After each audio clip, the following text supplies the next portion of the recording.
तो hello guys, तो कैसे हो आप सब लोग। तो भाई स्वागत है आप सबका मेरे नए वीडियो में। तो भाई मैं आज जा रहा हूँ नोएडा। तो भाई बैंक है मेरी एक, मतलब मेरी बैंक नहीं है, मेरा खाता है उस बैंक में, कोटक। तो भाई उन्होंने मेरे 10-12 हज़ार रुपये का थोक लगा दिया। तो उनका जो हेड हेड ऑफिस है वो नोएडा में है। तो उन्होंने बुलाया मुझे कि आज कि आप यहाँ पे हेड ऑफिस में आ जाओ, आप एक बार आपको करते हैं कुछ उद्धार। तो वहाँ देखता हूँ भाई क्या पता ना लगे मेरे कोई थोक 12,000 रुपये का। तो चलो चलते हैं भाई भाई भाई। तो गाइस मैं घर से निकल चुका हूँ। तो भाई जहाँ मुझे जाना है वो कम से कम 40-45 किलोमीटर की दूरी पे है यहाँ से अभी। तो यहाँ से ये जो है ये गुड़गांव कैनाल है।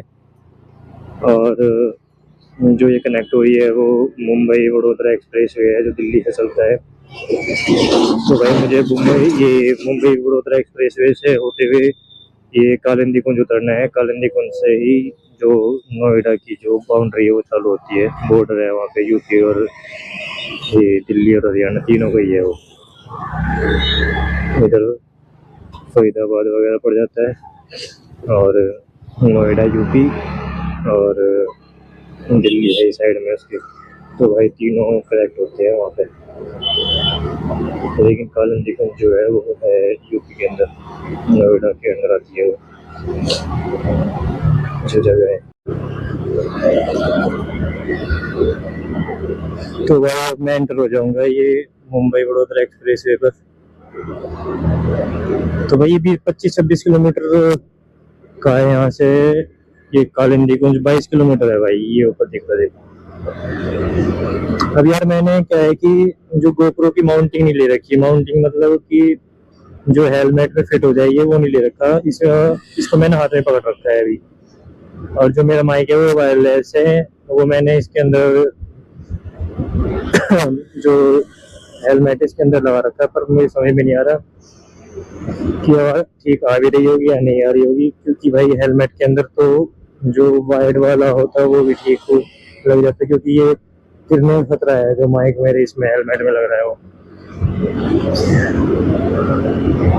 तो भाई ये हाईवे मुझे सबसे बढ़िया लगता है। अगर मुझे कभी अपने घर जाना हो तो यहाँ से सीधा कालिंदी कुंज से नोएडा सेक्टर 62 को होते हुए आप हापुड़ वाले हाईवे पे आ जाओगे, जो हापुड़ डायरेक्ट मेरठ दिल्ली हाईवे भी बोलते हैं उसको, दिल्ली मेरठ हाईवे पे वो डायरेक्ट मेरठ उतरो, मेरठ से सीधा अपने घर। मेरठ से भी 2 घंटे का रास्ता है वैसे तो। या फिर मैं केएमपी पे को भी जा सकता हूँ। केएमपी पे से मुरादनगर से नहर के साइड में चलते हो मेरे गाँव आ जाएगा। 90-95 किलोमीटर है सीधी पटड़ी बिल्कुल। 90-95 किलोमीटर नहर के साइड में चलते रहो आप तो पहुंच जाओगे मेरे घर। और मेरे घर से हरिद्वार 55 किलोमीटर दूर है बस। और मेरे घर से देहरादून है 100 किलोमीटर। देहरादून में पढ़ा हूँ भाई मैं। पढ़ाई वहीं करी मैंने, 4 साल रहा हूँ देहरादून में। बढ़िया जगह है देहरादून।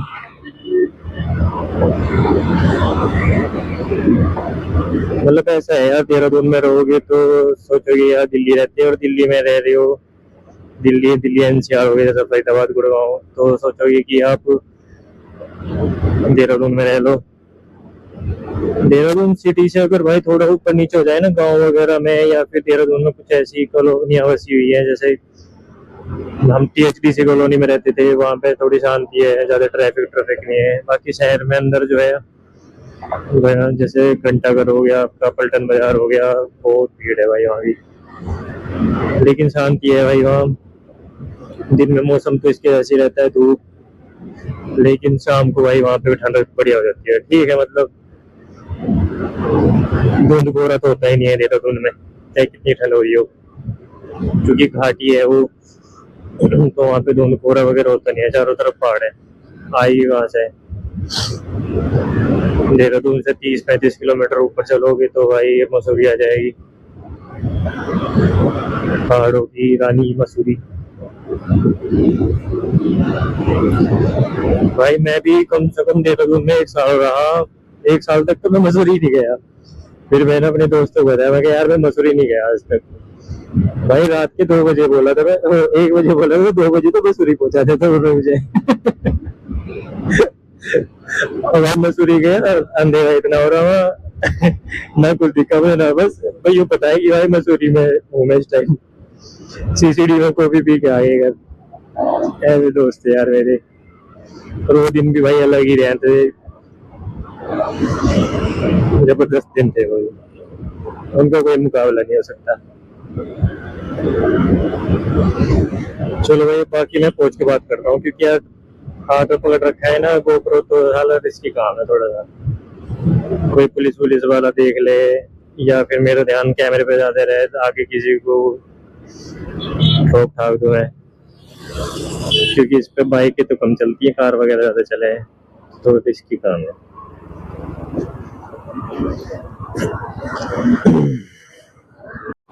तो भाई मैं ऑफिस में तो आ गया हूँ, और काम भी कर रहा हूँ अपना, लेकिन दिक्कत ये हुई कि भाई काम हुआ नहीं हो। ये कह रहे कि भाई यहाँ से तो सब कुछ ओके है, मेल पे होएगा जो होएगा। तो मेरे समझ में ये नहीं आता, जब बैन कर रहा है मेल पे सारा काम करना, तो भाई थिएटर इतने बड़े बड़े खोल के रख रखे। अभी वो हेड ऑफिस है कोटेक वालों का, लेकिन भाई हुआ नहीं। देखो दिखाता हूँ तुम्हें कितनी ऊंची बिल्डिंग है ये। तो भाई ये है सामने, ये वाली बिल्डिंग जो है ये है कोटेक की।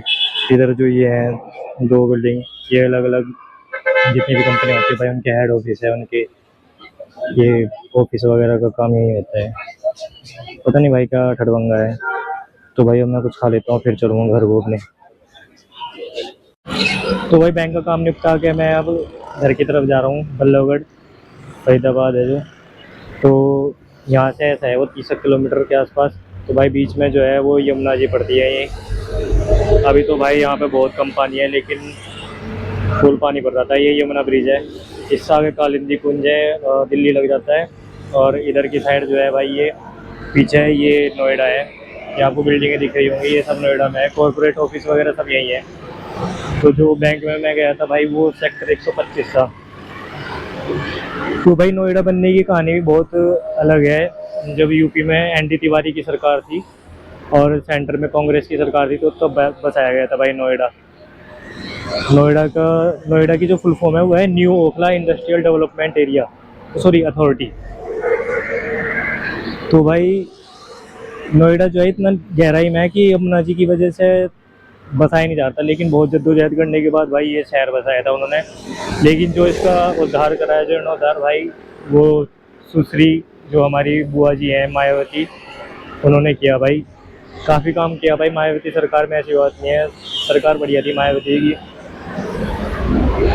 लेकिन जो अब करंट में योगी सरकार है भाई वो बेस्ट है यूपी के लिए, और कोई इससे बढ़िया सरकार नहीं हो सकती। बाकी यही है भाई, चलता हूँ अपने घर की तरफ, तो मिलेंगे भाई अब अगली वीडियो में फिर। भाई घर की तरफ जाते हुए मैंने इन दो हस्बैंड वाइफ को देखा भाई, इनमें कंपटीशन हो रहा था। ये सूखे हुए नाले में कूदने की कोशिश कर रहे थे, कह रहे थे कि मैं, हस्बैंड बोल रहा था मैं मरूंगा, वाइफ बोल रही थी मैं मरूंगी। पता नहीं क्या ड्रामा चल रहा था भाई इनका भी, याद है।